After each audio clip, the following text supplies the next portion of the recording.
India first. I didn't count, but it's probably my 8th or 9th visit to the country over the past 10 years. First time was exactly 10 years ago for the ICCO summit. And coming back to India for me is always a fantastic opportunity and a great pleasure. I love the country, I love the people, and I'm very proud to have been receiving a nickname from my colleagues here, which is to be the second ambassador of India in France. I'm very proud of it. Don't say it to the first ambassador, because you could be jealous. But I love the energy in this country, and I'm extremely impressed to see over the past years the evolution of our company. It has grown a lot, very much in the top of now the industry in India. It has been among our first offices in the world to transform, to move to becoming a digital and social PR consultancy with fantastic results, and it's over a third of the revenue of the company now in India, which doesn't happen so much in the world of PR. We see India and MSLGROUP India at the board of MSLGROUP with a lot of interest. We are supporting the development of the operation. You've seen over years, namely through the acquisition of 2020, that we were serious about this, and we are continuing and will continue to support the development. Not only in Bombay and Delhi, Bangalore, which are great hubs, but everywhere in the country. India is very important on the map of the world, and it is, as I like to remind it, the biggest democracy in the world. There are not so many democracies of that kind in this planet, in this globe. I've been kindly invited to give a keynote and also be part of a panel about reputation management. And the panel will speak of the future of it, and obviously it's a practice, an area which is changing at the speed of light, but we will come back to it. And also the key note will be about the role of millennials in the evolution of reputation management. It's very interesting. I may start with that one. You have in fact two big forces which are converging around this topic. One is millennials. Everybody knows it now, but they are the first and more powerful generation ever all around the world. 50% of the population by 2020, 50% of the workforce, and also the highest level of buying power, never seen for no generation before. And they are obviously, because they are connected, socially concerned, progressive, purpose-driven, they are putting a high level of pressure on corporations and brands. So this is the first force. The other one is that reputation management is changing very fast, just because it's been seen for long as being sort of risk management. Your reputation is at risk. And now it's seen as a competitive advantage. Very important for recruiting and retaining the best talents, especially again the millennials. You know, we've made a survey a few months ago. Accenture did one, Deloitte did one. The same conclusions for the three of us. Between 75 and 79% of the millennials in the world say that when they choose a company to work with or to work at, they are looking for the purpose of this company, and they are looking if and how the company delivers on it. That's the way this generation is.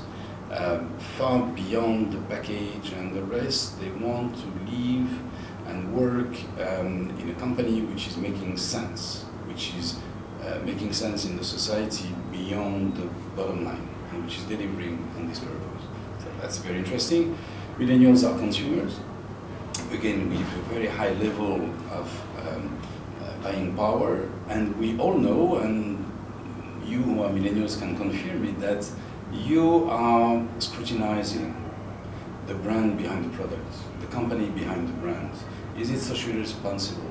Is it, again, giving back to the community, involved, engaged in societal issues? Definitely, yes. And also millennials have the power to become brand advocates, as long as the brand in question is going to be compliant to their expectations, to their vision of the words, as long as that brand is going to present products which are fair in all meanings, and as long, again, as this brand is going to speak their language, engage with them the right way, bring some rich content, and create opportunities for the conversation to happen, right? It is what I call brand culture, which is in fact the next frontier to make the relationship between brands and people, and especially millennials, a fruitful one. You've been asking me, and what about India? India, and we already spoke of that 2 years ago at the ICCO meeting.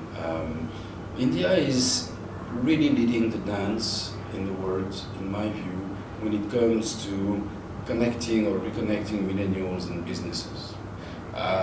There is a case I'm always mentioning abroad, which is the Tata Group, of course. Do you know any other company in the world which is giving back 66% of the dividends they get through the trust from the business they do? There is none. Do you know another company which is more involved in communities, in development, in people? There is none. And for the young, for the millennials in India, that company is really the perfect benchmarking, but also Mahindra and a few other, of course. There is an Indian leadership in terms of brand culture and creating brands and nurturing brands, developing brands which are on the side of the people, delivering the right kind of products and services, but also beyond that, being what I call a good corporate citizen. It goes beyond social responsibility. It's more than this. It is asserting that they are a citizen of that world in which we are, and they are concerned by the future of this world. I was mentioning this huge survey we've done on millennials and business citizenship.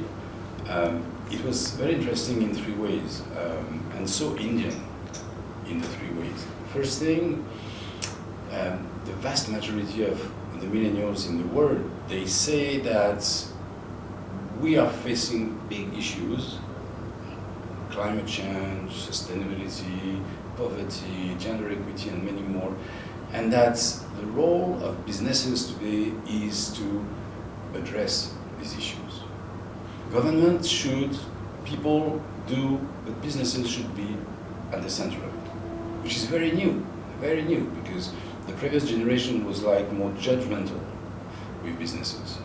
These young millennials are very pragmatic, post-ideological, if you want. They say, we need businesses to help us solve the problems of the world, because they are much better at problem solving than government, right? Secondly, they say they don't want, the greenwashing big ideas about doing better in a better world. They don't believe in that. They want micro projects, local, actionable, with measurable effects in people's lives. And they add, which is very important, we want to be part of the solution. We millennials want to be involved in what businesses will do to solve issues, which is very interesting. And believe me, when you say that to CEOs around the world, they say, we like it. We should definitely partner and do something together.